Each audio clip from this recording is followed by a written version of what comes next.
Presyo kan sibuyas sa merkado publiko kan syudad ni Naga liwat na nag-umento. Presyo kaini nag-abot na hasta 600 pesos ang kada kilo. Department of Agriculture Bicol sinabing huli ini sa naeksperyensyang kakulangan in supply kan sibuyas sa nasyon. Bilog na detalye sa report na ini. Literal na mapapahibi ka talaga sa sobrang mahal na kan presyo kan sibuyas ngunyan sa Naga City People's Mall. Nagkakawat na sa 400 hasta 600 pesos ang kada kilo kaini depende sa dakula.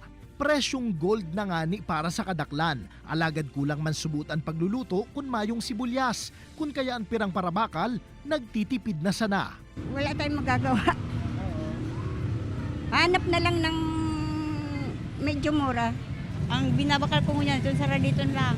80 ang 1/4. Para ikaw mang giraray sibulas kahit papano.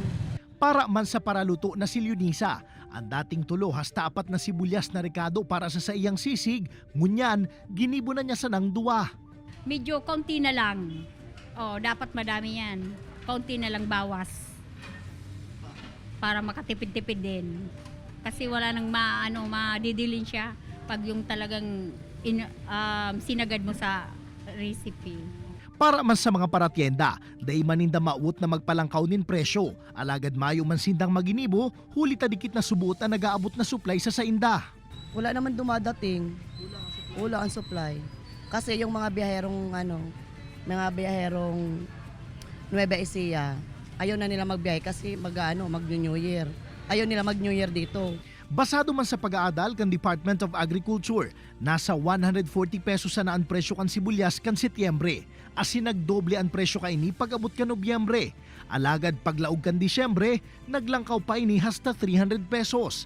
Asin sa Metro Manila, urog pa ining nag-umento sa mga huring simana kan presenteng bulan.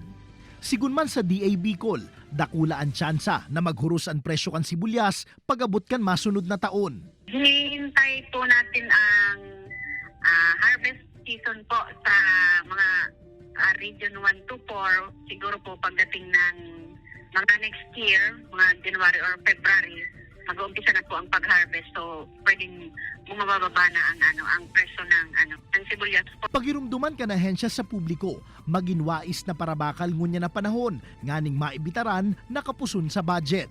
Kaibanan si Gerald Gandia, Jesse Cruzat, Balitang Bicolandia.